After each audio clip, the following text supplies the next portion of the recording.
മലയോരത്തെ ജനങ്ങളെ വിധിക്ക് വിട്ടുകൊടുക്കരുതെന്ന് പ്രതിപക്ഷ നേതാവ് വി ഡി സതീശൻ. പഞ്ചാരക്കൊല്ലിയിൽ കടുവ കൊന്ന രാധയുടെ വീട്ടിൽ സന്ദർശനം നടത്തിയ ശേഷം മാധ്യമപ്രവർത്തകരോട് സംസാരിക്കുകയായിരുന്നു അദ്ദേഹം. വിധി എന്താണോ അതുപോലെ ആയിക്കോട്ടെ, ഞങ്ങൾക്കൊന്നും ചെയ്യാനില്ല എന്ന നിസ്സംഗതയാണ് സർക്കാരിനെന്നും വി ഡി സതീശൻ കുറ്റപ്പെടുത്തി. പഞ്ചാരക്കൊല്ലിയിൽ കടുവ കൊന്ന രാധയുടെ വീട്ടിൽ സന്ദർശനം നടത്തിയ ശേഷം മാധ്യമപ്രവർത്തകരോട് സംസാരിക്കുകയായിരുന്നു അദ്ദേഹം. വിധി എന്താണോ അതുപോലെ ആയിക്കോട്ടെ, ഞങ്ങൾക്കൊന്നും ചെയ്യാനില്ല എന്ന നിസ്സംഗതയാണ് സർക്കാരിനെന്നും സതീശൻ കുറ്റപ്പെടുത്തി. ഗവർണറുടെ നയപ്രഖ്യാപന പ്രസംഗത്തിൽ വന്യജീവി ആക്രമണം കുറഞ്ഞെന്ന് എഴുതിവെച്ചു. ആക്രമണം കൂടിയെന്ന് സർക്കാരിന്റെ തന്നെ കണക്കുണ്ട്. വന്യജീവി ആക്രമണത്തിൽ 1000-ലധികം പേർ മരിച്ചു. മലയോര ജനതയുടെ വിധിയെന്ന് പറഞ്ഞേ ആശ്വസിക്കാം. വന്യജീവി ആക്രമണത്തിന് ഇരയായവർക്ക് പ്രഖ്യാപിച്ച വാഗ്ദാനങ്ങൾ പോലും നടപ്പാക്കുന്നില്ലെന്നും വി ഡി സതീശൻ കുറ്റപ്പെടുത്തി. വന്യജീവി ആക്രമണത്തിൽ പ്രതിഷേധിച്ചുകൊണ്ടുള്ള മലയോര ജാഥയ്ക്ക് ശേഷം സർക്കാരിലേക്ക് പരിഹാരമാർഗങ്ങൾ സമർപ്പിക്കുമെന്നും പ്രതിപക്ഷ നേതാവ് അറിയിച്ചു. എല്ലാ മേഖലയിലുള്ള ആളുകളുമായി ആലോചിച്ചാണ് പരിഹാരമാർഗം നിർദ്ദേശിക്കുന്നത്. നിയമസഭയിൽ എല്ലാ സമ്മേളനത്തിലും വിഷയം ഉന്നയിച്ചിട്ടുണ്ട്. പക്ഷേ പരിഹാരമുണ്ടാകുന്നില്ല. 4 അടിയന്തര പ്രമേയങ്ങൾ അവതരിപ്പിച്ചുവെന്നും വി ഡി സതീശൻ വ്യക്തമാക്കി. രാധയെ കടുവ ആക്രമിച്ചു കൊന്നതിന് പിന്നാലെ പ്രതികരിച്ച് പ്രിയങ്ക ഗാന്ധി രംഗത്തെത്തിയിരുന്നു. വയനാട്ടിൽ നിരന്തരമായി നടക്കുന്ന വന്യജീവി ആക്രമണത്തിൽ ജനങ്ങൾ ഭീതിയിലാണെന്നും ജനങ്ങളുടെ ആശങ്ക അകറ്റി സുരക്ഷ ഉറപ്പാക്കുന്ന നടപടികൾ അടിയന്തരമായി സ്വീകരിക്കണമെന്നും പ്രിയങ്ക ആവശ്യപ്പെട്ടിരുന്നു. പഞ്ചാരക്കൊല്ലി പ്രിയദർശിനി എസ്റ്റേറ്റിന് സമീപം വെള്ളിയാഴ്ച രാവിലെ 8:30യോടെയായിരുന്നു 47-കാരിയായ രാധ കടുവയുടെ ആക്രമണത്തിൽ കൊല്ലപ്പെട്ടത്. തണ്ടർബോൾട്ട് ടീമാണ് പകുതി ഭക്ഷിച്ച നിലയിൽ രാധയുടെ മൃതദേഹം കണ്ടെത്തിയത്. മാനന്തവാടിയിൽ വനംവകുപ്പ് താൽക്കാലിക വാച്ചറായ അപ്പച്ചന്റെ ഭാര്യയായിരുന്നു രാധ.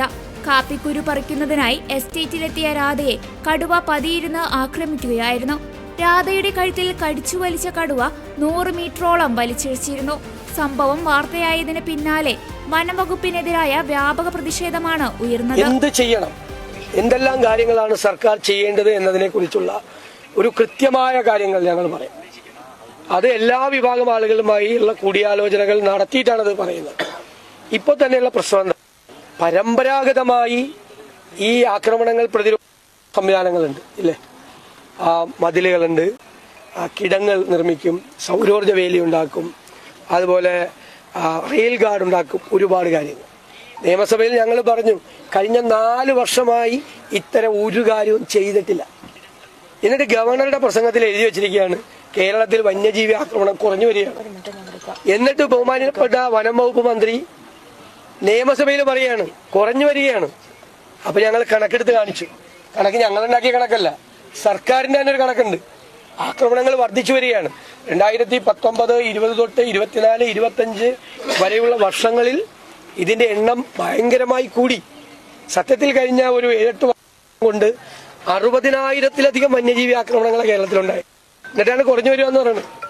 1000-ലധികം പേര് മരിച്ചു. അപ്പോ ഇത് ഗൗരവത്തോടു കൂടി എടുത്തവർ. പിന്നെ മറ്റു പല സംസ്ഥാനങ്ങളും ഏറ്റവും ആധുനികമായ സങ്കേതങ്ങൾ ഉപയോഗിക്കുകയാണ്, ഡിറ്ററന്റുകൾ ഉപയോഗിക്കുകയാണ്. ഒന്ന്, ഇത് വരുമോ ഇല്ലയോ എന്ന് മുൻകൂട്ടി പറയാൻ കഴിയാവുന്ന സംവിധാനങ്ങൾ ഇന്നുണ്ട്. ഇനി ഏത് തരത്തിലുള്ള മൃഗങ്ങളാണ് വരുന്നതെങ്കിലും അതിനെ തിരിച്ചു ഓടിക്കാൻ, കാട്ടിലേക്ക് ഓടിക്കാൻ ഉള്ള സംവിധാനങ്ങൾ പല സ്ഥലത്ത് ഏർപ്പെടുത്തി. തമിഴ്നാടും കർണാടകയും മധ്യപ്രദേശും ഹിമാചലൊക്കെ ഏർപ്പെടുത്തി. ദൗർഭാഗ്യം എന്ന് പറയട്ടെ, നമ്മുടെ വനവകുപ്പും വന്യജീവി വകുപ്പും ഇതിനെക്കുറിച്ച് ആലോചിച്ചിട്ട് പോലുമില്ല. ലോകം മാറിക്കൊണ്ടിരിക്കുകയല്ലേ. എന്തെല്ലാം സങ്കേതങ്ങളും ഡിവൈസസുമാണ്, എന്തെല്ലാം മെക്കാനിസമാണ് പുതിയതായിട്ടുണ്ടായിരിക്കുന്നത്. പഴയത് ചെയ്യുന്നില്ല, പുതിയതിനെ കുറിച്ച് ആലോചിക്കുന്നില്ല. ഇത് രണ്ടും ചെയ്യാതെ ഞങ്ങളുടെ പരാതി സർക്കാർ ജനങ്ങളെ, മലയോരത്തെ ജനങ്ങളെ അവരുടെ വിധി എന്താണോ അതുപോലെ ആയിക്കോട്ടെ എന്ന്. ഞങ്ങൾക്കൊന്നും ചെയ്യാനില്ല, നിസ്സംഗതയാണ്. വന്യജീവി നിയമത്തിന് ഭേദഗതി വരുത്തണം. കേരളത്തിൽ നിന്ന് ജയിച്ചു പോയിട്ടുള്ള മുഴുവൻ UDF MP-മാരും ആ കാര്യത്തിൽ അതിശക്തമായ നിലപാടെടുക്കുകയാണ്.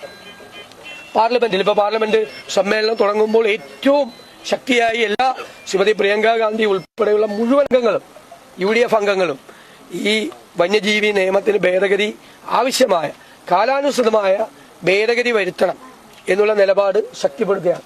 അത് വേണം. പക്ഷേ സംസ്ഥാന സർക്കാരിന് ചെയ്യാൻ പറ്റാവുന്ന കാര്യങ്ങൾ ചെയ്യണ്ടേ? ഇപ്പൊ ഈ നഷ്ടപരിഹാരം, ഇപ്പോ വാച്ചർമാര് ഇവിടെ തന്നെ പറഞ്ഞല്ലോ, വാച്ചർമാരില്ല, ആവശ്യത്തിന് വാച്ചർമാരില്ല, കാർഡ് അറിയുന്ന വാച്ചർമാര് വേണ്ടേ? അവർക്കെല്ലാം കാര്യങ്ങൾ അറിയാൻ പറ്റുള്ളൂ. അതുപോലെ തന്നെ ആവശ്യത്തിലുള്ള സ്റ്റാഫില്ല, സംവിധാനങ്ങളില്ല. ഇതൊരു കടുവ ഇറങ്ങി എന്ന് പറയുമ്പോഴാണ് ഇപ്പോൾ ഒരേ സമയത്ത് 4-5 കടുവ ഇറങ്ങിയ എന്ത് ചെയ്യാനാ? എങ്ങനെ പുറത്തിറങ്ങും? എങ്ങനെ? ഭീതിയാണ്, എല്ലാവരുടെയും മനസ്സിൽ ഭീതിയാണ്. നിങ്ങൾക്കറിയാം, മാനന്തവാടിയിൽ അജീഷിന്റെ വീട്ടിൽ പോയപ്പോൾ അജീഷിന്റെ കുഞ്ഞുമകള് നമ്മളോട് ചോദിച്ചൊരു ചോദ്യമുണ്ട് ഇല്ലേ? ഇനിയെങ്കിലും എന്നെ പോലെ ഒരു അനാഥ ഉണ്ടാകാതിരിക്കാൻ നിങ്ങൾ ശ്രമിക്കുക എന്നാണ് നമ്മളോട് ചോദിച്ചത്. നമ്മളോട് എല്ലാവരോടുള്ള ചോദ്യമല്ലേ? അപ്പൊ ഒരു സർക്കാർ ഈ നിസ്സംഗത വെടിഞ്ഞ് ഗൗരവതരമായി കൂടിയാലോചനകൾ നടത്തി അടിയന്തരമായ നടപടികൾ സ്വീകരിക്കണം. അതിൽ സർക്കാരിന്മേൽ, ഇരു സർക്കാരിന്റെ മീതെയും ശക്തമായ സമ്മർദ്ദം കൂടിയാണ് ഞങ്ങൾ ഈ മലയോര സമരയാത്രയുമായി പോയിരിക്കുന്നത്. KPCC പ്രസിഡന്റ് കഴിഞ്ഞ ദിവസം പറയുണ്ടായി, ഞാനുള്ള കാലത്തും ഞാൻ മന്ത്രിയായിരിക്കുന്ന കാലത്തും ഇത്തരത്തിൽ വന്യജീവി ആക്രമണം ഉണ്ടായിട്ടുണ്ട്. അത് സാധാരണ എല്ലാ കാലത്തും ഉണ്ടാകാറുള്ളതാണ്. അതിന് കാര്യമായ അല്ല, എല്ലാ കാലത്തും അതെന്താ തെറ്റെന്താ പറഞ്ഞാൽ എന്താ തെറ്റ്? അദ്ദേഹത്തിന്റെ കാലത്ത് ഉണ്ടായിട്ടുണ്ട്. അദ്ദേഹം ചെയ്ത കാര്യങ്ങൾ എന്തൊക്കെ പറഞ്ഞത് അതുകൂടി നിങ്ങൾ കേട്ടില്ലേ? അദ്ദേഹം ചെയ്ത കാര്യങ്ങൾ പറഞ്ഞല്ലോ. ചെയ്ത കാര്യങ്ങൾ അന്ന് കിടങ്ങു കുഴിച്ചു, ഒരുപാട് കാര്യങ്ങൾ ചെയ്തു.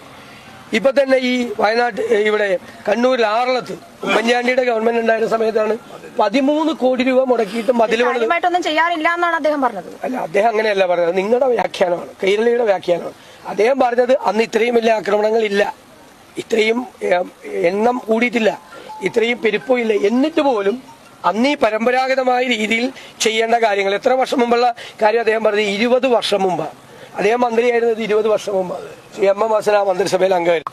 20 വർഷം മുമ്പ് ചെയ്ത കാര്യങ്ങളാണ് പറഞ്ഞത്. ഈ 20 വർഷം കൊണ്ട് ഈ വയനാട്ടിൽ അന്ന് 150 കടുവ ഉണ്ടോ? 150 കടുവ ഇല്ല. ഇത്രയും ആനകൾ ഇറങ്ങാറുണ്ടോ? ഇല്ല. ഇത്രയും പന്നിക്കൂട്ട് ആക്രമിക്കാറുണ്ടോ? ഇല്ല. ഇടയ്ക്കിടയ്ക്ക് പ്രശ്നം ഉണ്ടാവും, ഇടയ്ക്ക് ഇറങ്ങി വരും. 20 വർഷം മുമ്പുള്ള സ്ഥിതി അല്ല.